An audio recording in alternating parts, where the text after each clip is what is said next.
कर दी थी। आज हम तीसरे मेथड की चर्चा कर रहे हैं जो है आय विधि।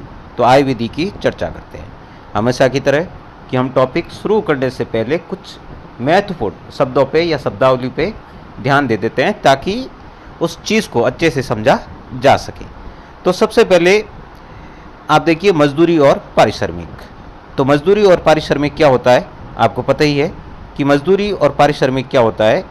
तो मजदूरी क्या होती है,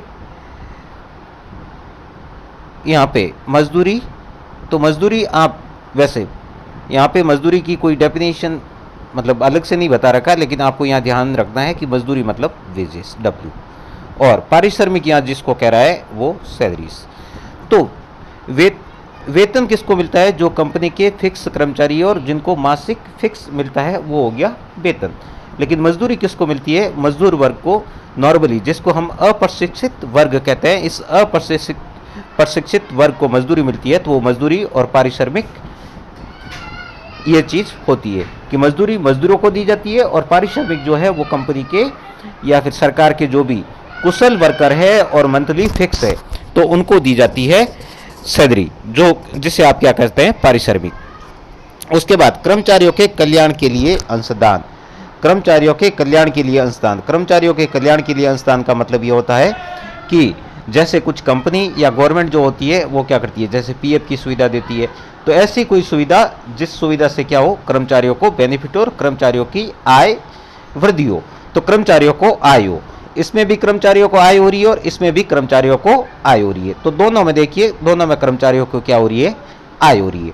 तो ये आय विधि इसी कारण है जिससे ग्रस्त यानी जो मजदूर हो गया या फिर प्रशिक्षित वर्ग हो गया, जो कुछ भी, ग्रस्त में सारे लोग आ गए, तो ग्रस्त को या फिर जो सरकार है उस सरकार को किसी ना किसी रूप से आय प्राप्त हो। तो उन आय के स्रोत जो है, विभिन्न स्रोत है, वो स्रोत ही यहाँ पे आपको बताए जा रहे हैं। उसके बाद नेक्स्ट देखिए, नेक्स्ट क्या बता रहा है, लाभांश। लाभांश, तो लाभांश क्या हो गया, आपको पता होगा, आपने अकाउंटिंग में पढ़ा होगा, और अगर नहीं पढ़ा है तो मैं आपको एक बार पुनः बता दूं कि जो आप कंपनी के जो इक्विटी शेयर खरीदते हैं, कौन से शेयर, इक्विटी, तो आप जब कंपनी के इक्विटी शेयर खरीदते हैं तो इक्विटी शेयर के बदले में आपको क्या मिलता है, लाभांश। तो वो जो लाभांश है, वो लाभांश मतलब इक्विटी शेयर के बदले में जो आपको प्रॉफिट मिला, वो प्रॉफिट क्या हो गया, आपका लाभांश। उसके बाद ब्याज, अगर आपने कंपनी को किसी तरह का ऋण दिया है, यानी ऋण दिया मतलब जैसे आप पड़ोसी को उधार देते हैं वैसे उधार नहीं, कंपनी ऋण पत्रों का विक्रय करती है, और दूसरा जो कंपनी है ऋण पत्रों का जो विक्रय करती है या फिर किसी प्रकार के सरकार जो है वो बॉन्ड जारी करती है, तो उन सरकारी बॉन्ड या कंपनी के ऋण पत्रों के ऊपर आपको जो ब्याज प्राप्त हुआ है वो ब्याज, वो वाला ब्याज। उसके बाद बता रहा है अतिरिक्त लाभ। अतिरिक्त लाभ जो है वो, अतिरिक्त लाभ का मतलब यहाँ पे ये हुआ कि अतिरिक्त लाभ क्या है, कंपनी अपना जो निर्धारित लाभ देती है इसके अतिरिक्त कंपनी कभी कभी क्या करती है, बोनस देती है। क्या करती है, बोनस देती है। तो जो कंपनी ने बोनस दिया वो बोनस क्या हो गया, कंपनी का अतिरिक्त लाभ। उसके बाद नेक्स्ट देखिए लगान और किराया। लगान, आपने लगान फिल्म देखी होगी। लगान जो पहले क्या करते थे, किसान अपनी जो भी उपज होती थी उस उपज का कुछ हिस्सा जो है वो हिस्सा क्या करते थे, जमींदार जागीरदार को देते थे। प्रेजेंट में वैसा सिस्टम नहीं है, लेकिन जो पुस्तक लिखते हैं या फिर जो फिल्म इंडस्ट्री में फिल्में बनती है तो उनके ऊपर क्या होता है, एक फिक्स रॉयल्टी होती है। वो रॉयल्टी या फिर आजकल भी कुछ लोग जो किसान जो दूसरे लोगों की जमीनों पे खेती करते हैं तो वो क्या करते हैं, जो लगान देते हैं, और साथ तो वो वाला लगान। और उसके बाद किराया, आपको किराए से भली बात ही परिचित होंगे। आप अगर अपने शहर से बाहर कहीं पढ़ाई कर रहे हैं तो आपको पता ही होगा कि हर मंथ जो किराया दिया जाता है रूम का, तो वो रेंट, तो यह रॉयल्टी और रेंट। और उसके बाद सरकारी उद्यमियों के लाभ। ये यहां तक जो था एक बार मैं क्लियर कर दूं ताकि वापस बता सकूं। अब देखिए यहां तक जो था, यहां से लेके यहां तक, ये किसकी बात हो रही थी, ग्रस्त की, हाउस होल्ड की। किसकी बात हो रही थी, हाउस होल्ड की। यहाँ किसकी बात कर रहा है, सरकारी उद्यमों के लाभ। ये किसको हो रहे हैं, सरकार को। नॉर्मली आप सुनते होंगे कि सरकारी कंपनी तो सारी लॉस में ही है, तो फिर ये कहाँ से आया? तो लॉस में है तो इसको तो क्या कर रहे हैं आप प्लस, लॉस में है तो वो हानि हो गई, तो वहां पे हानि हो गई। लेकिन हम कॉमर्शियल लैंग्वेज में हानियों का जिक्र नहीं करेंगे। हम ये नहीं मानते हैं कि कंपनी लगाने से हानि होती है, हम यही बात करेंगे कि कंपनी लगाने से प्रॉफिट होता है, इसी कारण यहाँ पे प्रॉफिट दे रखा है। उसके बाद विदेशों से साधनों की शुद्ध आय, तो फॉरेन से जो भी आया वो शुद्ध आय का मतलब हुआ निर्यात जितना भी किया है आपने उसमें से आयात को घटा दिया, तो उसके बाद जो बैलेंस आया वो बैलेंस भारत का तो हमेशा नेगेटिव ही रहता है, तो वो वाला बैलेंस। तो ये अब एक बार वापस मजदूरी और पारिश्रमिक, मजदूरों को मजदूरी मिलती है, पारिश्रमिक फिक्स, जो फिक्स कर्मचारी है उनको, उसके बाद स्वयुक्त आय, स्वनियुक्त आय का मतलब सेल्फ एम्प्लॉयड यहाँ पे लिखा हुआ है, आप खुद का कुछ काम करते हैं, उसके बदले में आपको जो भी मिलता है वो स्वनियुक्त आय हो गई। उसके बाद कर्मचारियों को कल्याण अंशदान जैसे पीएफ वगैरह, उसके बाद लाभांश जो इक्विटी शेयर पे आपको लाभांश मिलता है, जो आपको प्रॉफिट मिलता है वो प्रॉफिट। उसके बाद ब्याज जो कंपनी के शेयर होल्डर्स को, इक्विटी शेयर होल्डर्स को प्रॉफिट मिलता है, लाभांश मिलता है, तो वहीं कंपनी की जो ऋण पत्र धारक होते हैं उन ऋण पत्र धारक को जो डिबेंचर्स बाय करते हैं उन डिबेंचर्स बाय करने वालों को क्या मिलता है? ब्याज।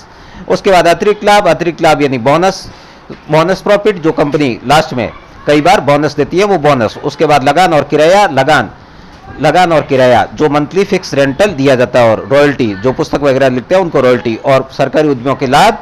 और लास्ट वन इस विदेशों से साधनों की शुद्ध आय, जो विदेश से कुछ भी आयात निर्यात हुआ है वहां से जो आपको बैलेंस मिला है वो बैलेंस।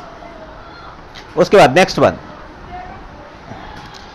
अब देखिए इसकी डेफिनेशन की बात करें तो यहां लिखा है आय विधि के अंतर्गत राष्ट्रीय आय की गणना करते समय किसी दिए गए वर्ष यानी निश्चित वर्ष, निश्चित समय अवधि, पर्टिकुलर टाइम पीरियड, तो पर्टिकुलर टाइम पीरियड के अंदर ही मजदूरी एवं वेतन, लगान एवं किराया, ब्याज, लाभांश, रॉयल्टी के समग्र योग को ज्ञात कर लिया जाता है। और इनका जब समग्र लिया जाता है, समग्र का मतलब होता है टोटल, इनका टोटल कर ले, किनका, जो भी ये सारी चीजें दी गई है, मजदूरी, वेतन, लगान, किराया, ब्याज, लाभांश, लाभ, रॉयल्टी, इन सब का टोटल जो है वो टोटल क्या होगा? आय विधि से नेशनल इनकम बन जाएगी, वो क्या हो जाएगा? सकल राष्ट्रीय आय, जिसे GNI ग्रॉस नेशनल इनकम कहते हैं। उसके बाद देखिए जो इनसे आपको मिलेगा वो क्या मिलेगा? वो आपको मिलेगा NNP-FC। यहां देखिए क्या मिलेगा आपको? NNP-FC। यहां देखिए NNP-FC मिलेगा आपको। क्या मिलेगा? नीचे की लाइन में देखिए NNP-FC मिलेगा। देखिए आपको छोटा लग रहा है तो मैं आपको एक बार हाईलाइट करके बता दूं।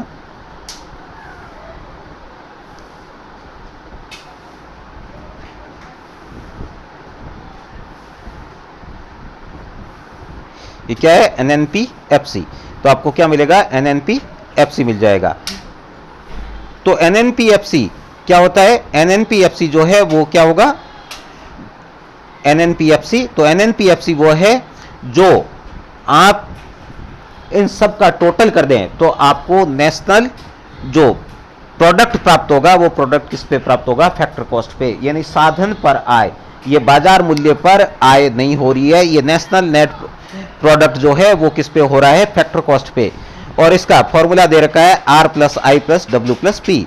यहाँ पे चार चीजों की बात की है, R यानी लगान, रेंट, उसके बाद I यानी ब्याज, W मजदूरी, वेजेस, और उसके बाद P प्रॉफिट। तो इन चार चीजों का टोटल कर दिया तो ये टोटल क्या हो गया? इसके अतिरिक्त जो आपका अतिरिक्त प्रॉफिट यानी कि बोनस, और उसके बाद सरकारी कंपनीज का प्रॉफिट, ये सारी चीजें अगर आपको दे रखी है तो इनको भी ऐड कर ले। इन सबको आप ऐड करेंगे तो इन सबको ऐड करने पर आपको जो प्राप्त होगा वो होगा NNP-FC।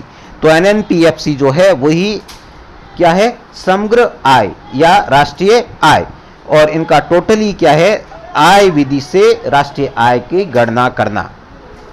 अब देखिए इसी चीज को CBSE की बुक में दे रखा है। तो CBSE की बुक की हम बात करें तो CBSE की बुक में कह रहा है कि प्रारंभ में जैसा कि हमने उल्लेख किया कि अर्थव्यवस्था में अंतिम व्यय का योग उत्पादन के सभी कारकों को सम्मिलित आय अंतिम वस्तु पर किया गया व्यय है, इसे मध्यवर्ती वस्तु पर किया गया व्यय सम्मिलित नहीं है। मध्यवर्ती वस्तु पर जो भी होगा वो आपको मध्यवर्ती जो भी होगा वो इसमें शामिल नहीं होगा, के बराबर होता है। यहाँ सरल विचार अनुपालन होता है। सभी फर्मों द्वारा सम्मिलित रूप से अर्जित राजस्व का वितरण। राजस्व मतलब जो भी उसकी जितनी भी कंपनी है उनका जो भी राजस्व हुआ, मतलब जो भी प्रॉफिट हुआ, उस प्रॉफिट का वितरण। मान लीजिए वो वितरण क्या है? वेतन, मजदूरी, लाभ और ब्याज, अर्जन और लगान के रूप में होना चाहिए। मान लीजिए कि अर्थव्यवस्था में परिवारों की संख्या m है।